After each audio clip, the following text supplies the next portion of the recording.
This is Chris. We're in the basement of the Ronald McDonald House. If you listen to Stoller Children's Hospital on Kissin every year, how often does the Ronald McDonald House get spoken of? Parents, of course, with their kids that don't have anywhere to stay, come to the Ronald McDonald House. It's full 365 days a year. And joining us right now, as you can see by her name tag, because I'll mispronounce her name. Jen, how do you pronounce your first name?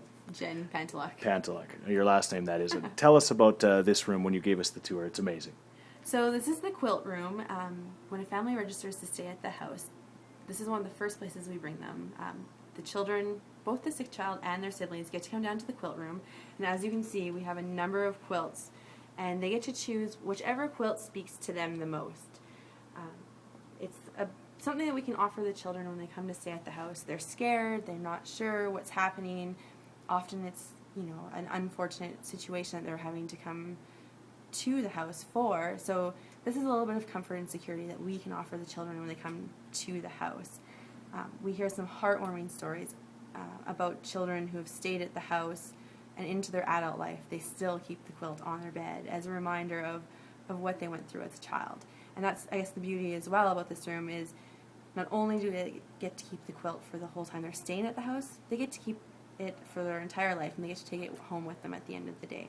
So we're very fortunate that all of the quilts in this room have been donated by members of the community, so various knitting groups, various women, men even, who have taken up the hobby of quilting. And yeah, I think it's just a really special keepsake for those to remind them of their experience here. And I mean, we also hear the reverse stories, so the not so happy stories where unfortunately a family will lose a child, and they'll keep this quilt as a reminder of that child after they've left the house. This house is absolutely amazing, and it is an absolute crucial part of Edmonton. If people want to get involved, donating quilts, donating meals, coming here and even cooking and things like that, how do they do it? They can give me a call. Visit us online. Our website is rmhnorthernalberta.com.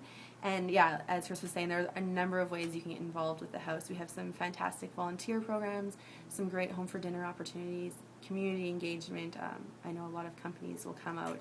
They'll get together, they'll do a day of caring, maybe do some baking, some help with some cleaning of the house, and at the end of the day, they'll cook a meal and sit down with the families. For those of us that are overly blessed, it's a way to give back. Thank you very much.